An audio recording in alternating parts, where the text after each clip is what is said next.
تمہارے پاس وساوس کے مقابلے میں ایک ایسا علاج موجود ہے جس کی کوئی مثال اور کوئی نظیر نہیں، اور وہ علاج اللہ کے بندو وحی الہی، اور خاص طور پہ یہ دو صورتیں جو آخری صورتیں جو آپ نے سماعت فرمائی، یہ دونوں صورتیں ان میں ایسا تعوذ ہے، ایسی پناہ ہے خالق کائنات کی، ہر شر سے، ہر تکلیف سے، ہر اندیشے سے، ہر وسوسے سے آپ بچاؤ حاصل کر سکتے ہیں ان صورتوں کو پڑھ کر۔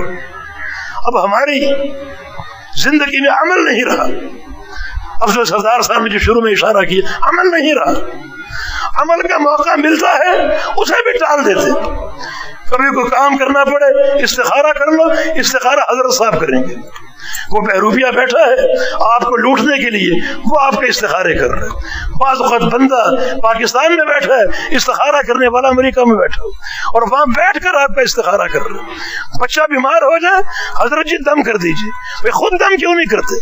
یہ بے عملی ہے، بے عملی ہے یہ، اور اس کا علاج یہ ہے خود عمل کرو۔ سورہ فاتحہ کس کو نہیں آتی؟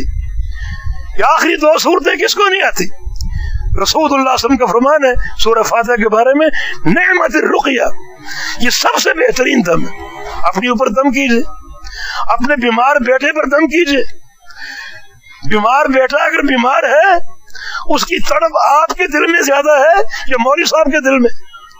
وہ تو دم کرے گا آپ کی جیب کو دیکھتے ہوئے، لیکن جس اخلاص کے ساتھ، لگن کے ساتھ، تڑپ کے ساتھ آپ دم کریں گے، وہ لگن مولوی صاحب کے دل میں نہیں ہوگی، وہ تو آپ کے مال کا لٹیرا ہے۔ وہ یہ بے عملی کی صورتیں ہیں، دم فلاں کرے گا، استخارہ فلاں کرے گا، اور جناب ہر عمل ہم نے دوسروں پر ڈال دی۔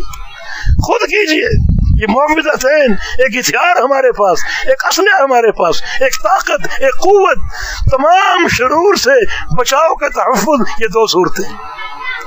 اللہ پاک عمل کی توفیق عطا فرما دے، اللہ پاک ہمیں یہ توفیق دے۔ یہ دو عظیم صورتیں جو ان کی معنویت ہے، جو ان کے مضامین ہیں، جو عقیدہ اور منہج ان میں بیان ہوا، اللہ ہمیں ان کا عامل بنا دے، ہمیں یہ توفیق دے ہم کثرت سے ان صورتوں کو پڑھیں۔ خاص طور پر جو مسنون مواقع ہیں نمازوں کے بعد رات کو سوتے ہوئے، بالتوفیق بإذن اللہ تعالی۔